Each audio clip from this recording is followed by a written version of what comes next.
तो जितना जितना इस बात को हम समझते जाएंगे तो जो है वो हमें ज्ञान कहीं बाहर देने का आवश्यकता, चलो ड्रामा अनुसार स्क्रिप्ट होगी तो हम देंगे, नहीं तो फिर अपने ही उसमें रमण करते रहेंगे। बाबा ने कहा चिल्ला रहे हैं, पुकार सुनाई नहीं देती है ना। तो बाबा ने कहा अगर लास्ट समय में, अंतिम समय में देंगे तो अंजलि दे सकेंगे, है ना। स्वयं को ही क्या करेंगे, सिर्फ थोड़े समय के लिए वो संकल्प हम कन्वर्ट कर सकेंगे। तो इसके लिए बाबा ने कहा कि महादानी बनो, विघ्न मुक्त, समस्या मुक्त सदा के लिए, है ना। विघ्न मुक्त समस्या कहाँ पे है, देह में। तो इस देह बांध से जो है हम सदा के लिए छूट जाएंगे।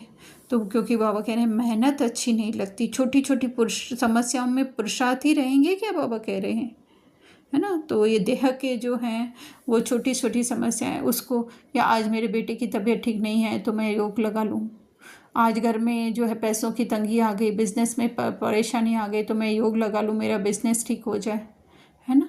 हो जाएगा, वो हो जाएगा, है ना। लेकिन उसके लिए जो है अटेंशन जो है अपने आत्मिक स्वरूप में दो। तो जितना जितना उसमें बिजी हो जाएंगे उस विश्व कल्याण में, मतलब वो दूसरे सारे संकल्पों में, उतना जो है वो आगे वाले जो हैं वो, मतलब नज़दीक वाले जो हमारे छोटी छोटी तकलीफ़ें, छोटी छोटी परेशानियां हैं, तो वो ऑटोमेटिक समाप्त होती जाएगी। फिर बाबा ने कहा इसके लिए जो है मनसा से जो आगे हम लोगों ने समझा, फिर बाबा ने कहा कि सफल करेंगे तो क्या हो जाएंगे, सफलता मूर्त बन जाएंगे, अर्थात हमारी आत्मिक स्थिति और मजबूत बनती जाएगी, उड़ते रहेंगे, अर्थात ये आत्मिक भान से उड़ते रहेंगे। फिर बाबा कह रहे हैं दुआएं एक लिफ्ट का काम करती है ना।